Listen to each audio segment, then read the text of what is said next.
ദേവാസ് ക്രിയേഷൻസിൻ്റെ ഇന്നത്തെ വീഡിയോയിലേക്ക് എല്ലാവർക്കും സ്വാഗതം. ഞാൻ ആശാനീഷ്. വീഡിയോയിലേക്ക് പോകുന്നതിന് മുമ്പായിട്ട് ചാനൽ ആദ്യമായിട്ട് കാണുന്ന ആരെങ്കിലും ഉണ്ടെങ്കിൽ സബ്സ്ക്രൈബ് ചെയ്യാനും തൊട്ടടുത്ത ബെല്ലൈക്കണിൽ ഓൾ കൊടുക്കാനും മറക്കാതിരിക്കണേ. ഇന്ന് വാഴപ്പിണ്ടി കൊണ്ട് നമുക്ക് അടിപൊളി ഒരു അച്ചാർ റെഡിയാക്കിയെടുക്കാം. അത് ഞാനല്ല, അമ്മയാണ് ചെയ്ത് കാണിക്കുന്നത്. ഞാനിത് കഴിച്ചു നോക്കി, എനിക്ക് ഒരുപാട് ഇഷ്ടമായെന്ന് മാത്രമല്ല ദഹന സംബന്ധമായ പ്രശ്നങ്ങൾക്കൊക്കെ ഒരു പരിഹാരം കൂടിയാണ് ഈ അച്ചാർ. അപ്പോൾ അച്ചാർ എങ്ങനെയാണ് റെഡിയാക്കുന്നതെന്ന് നോക്കാം. ഈ വാഴപ്പിണ്ടി നന്നായിട്ട് പൊളിച്ചെടുത്തതിന് ശേഷം അരിയുമ്പോൾ ഇങ്ങനെ ഒന്ന് ശ്രദ്ധിച്ച് വേണം അരിയാൻ. ഇതിങ്ങനെ ഒന്ന് വട്ടത്തിൽ മുറിച്ച് കയ്യിലൊന്ന് ചുറ്റിയെടുത്ത് അതിൻ്റെ നാര് കളഞ്ഞതിന് ശേഷമാണ് അരിഞ്ഞെടുക്കുന്നത്. ഇതിപ്പോൾ ഏത് വാഴയുടെ പിണ്ടിയമ്മ നമ്മൾ അച്ചാറിനെടുത്തത്? ഞാനിവിടെ എടുത്തിരിക്കുന്നത് പാളയംകുടം വാഴയുടെ പിണ്ടിയാണ്. ഏത്തവാഴയുടെ പിണ്ടിയും ഉപയോഗിക്കാം. ഞങ്ങളിത് വർഷങ്ങളായിട്ട് ചെയ്തു വയ്ക്കാറുണ്ട്. ഇത് ഗ്യാസ് ട്രബിളിന് നല്ലൊരു ഔഷധം പോലെ ഉപയോഗിക്കാം. ഈ അച്ചാറിന് വേറെ ഒരു പ്രത്യേകത കൂടിയുണ്ട്. എന്താണെന്നോ, നമ്മൾ സാധാരണ നല്ലെണ്ണയ്ക്കകത്ത് കടുകൊക്കെ താളിച്ച സാധാരണ അച്ചാറുകൾ ഇടുന്നത്. ഇതിൽ നല്ലെണ്ണ യൂസ് ചെയ്യുന്നില്ല, അടുപ്പിൽ തീ കത്തിക്കുന്നത് പോലും ഇല്ല. വാഴപ്പിണ്ടി അരിയുമ്പോൾ എപ്പോഴും ഇങ്ങനെ തന്നെ അരിയാൻ ശ്രദ്ധിക്കണം. ഇത് വട്ടത്തിലൊന്ന് മുറിച്ചെടുത്തതിന് ശേഷം ഈ നാര് എന്തായാലും കരിച്ചിട്ട് മാറ്റണം. ഇതെല്ലാം ഒന്ന് മുറിച്ചിട്ട് വരാം. ഇതുപോലെ എല്ലാം മുറിച്ച് മാറ്റിയെടുത്ത് വെച്ചിട്ടുണ്ട്.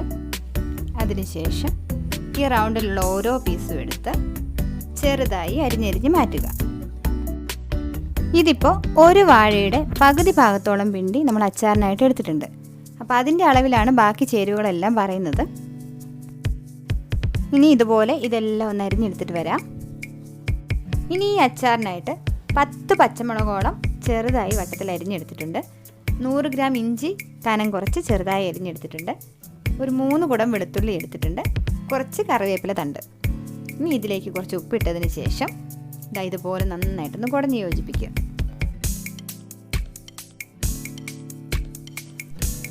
ഇനി ഈ വാഴപ്പിണ്ടിയിലേക്ക് നമുക്ക് ഇഞ്ചിയും വെളുത്തുള്ളിയും പച്ചമുളകും ഇതുപോലെ തന്നെ ചേർത്ത് കൊടുക്കാം. ഞാൻ ആദ്യം പറഞ്ഞതുപോലെ തന്നെ നമ്മളിത് എണ്ണയ്ക്കകത്ത് വഴറ്റുന്ന ഒന്നുമില്ല, നേരിട്ട് തന്നെ ചേർത്ത് കൊടുക്കുകയാണ്. ഇങ്ങനെ ഈ അച്ചാർ തയ്യാറാക്കി വെച്ച് 3 ദിവസത്തിന് ശേഷം മാത്രമാണ് നമ്മളിത് ഉപയോഗിച്ച് തുടങ്ങുന്നത്.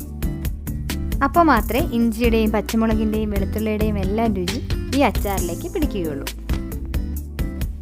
അരിഞ്ഞു വന്നപ്പോൾ കുറച്ച് അധികമുണ്ട്. അപ്പോൾ ഇങ്ങനെ ഇളക്കാൻ കുറച്ച് ബുദ്ധിമുട്ടാണ്. അതുകൊണ്ട് ഇതെല്ലാം ആദ്യത്തേതുപോലെ തന്നെ ഒന്ന് കുടഞ്ഞ് യോജിപ്പിച്ചെടുക്കാം. നമ്മൾ ഈ അച്ചാർ എന്തായാലും 3 ദിവസത്തേക്ക് ഫ്രിഡ്ജിലൊന്നും വെക്കുന്നില്ല. 3 ദിവസം കഴിഞ്ഞതിന് ശേഷം മാത്രമേ ഫ്രിഡ്ജിൽ പോലും വെക്കുകയുള്ളൂ. ഇനി നമുക്കിതിലേക്ക് വേണ്ടത് വിനേഗറാണ്. ഇതിലേക്ക് തുല്യ അളവിൽ തന്നെ വിനേഗറും വെള്ളവും യൂസ് ചെയ്യണം. തിളപ്പിച്ച വെള്ളം നമ്മൾ യൂസ് ചെയ്യുന്നില്ല, പച്ചവെള്ളം തന്നെയാണ് യൂസ് ചെയ്യുന്നത്. ഇവിടെ ഇപ്പോൾ 2 ഗ്ലാസ് വിനേഗറിന് 2 ഗ്ലാസ് വെള്ളമാണ് ഒഴിച്ചു കൊടുത്തിരിക്കുന്നത്.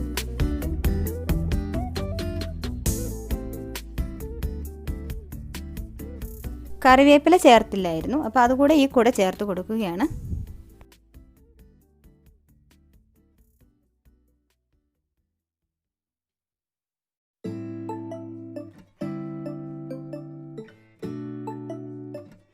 ഇനി വിനേഗർ ഒഴിച്ച അതേ അളവിൽ തന്നെ 2 ഗ്ലാസ് പച്ചവെള്ളം കൂടി ചേർത്ത് കൊടുക്കാം.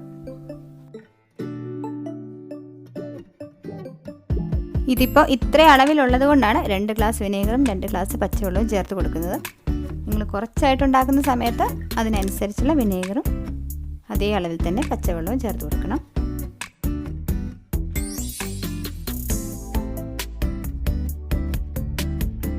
ഇത് രണ്ടും ഒഴിച്ചു കൊടുത്തപ്പോൾ ഇതിന് മുകളിൽ വരത്തക്ക വിധത്തിൽ നിൽക്കുന്നുണ്ട്. കണ്ടോ? ഇതുപോലെയാണ് വേണ്ടത്. അച്ചാർ റെഡിയായി. അപ്പോൾ ഇത് സൂക്ഷിക്കാനായിട്ട് ചില്ലുകുപ്പിയോ ഭരണിയോ ഉപയോഗിക്കുക. പ്ലാസ്റ്റിക് ഒരു കാരണവശാലും ഉപയോഗിക്കരുത്. നമ്മളിതുപോലെ കുപ്പിയിലേക്ക് മാറ്റുമ്പോഴും അച്ചാറിന് മുകളിൽ വെള്ളം വരത്തക്ക വിധത്തിൽ തന്നെ നിർത്തണം.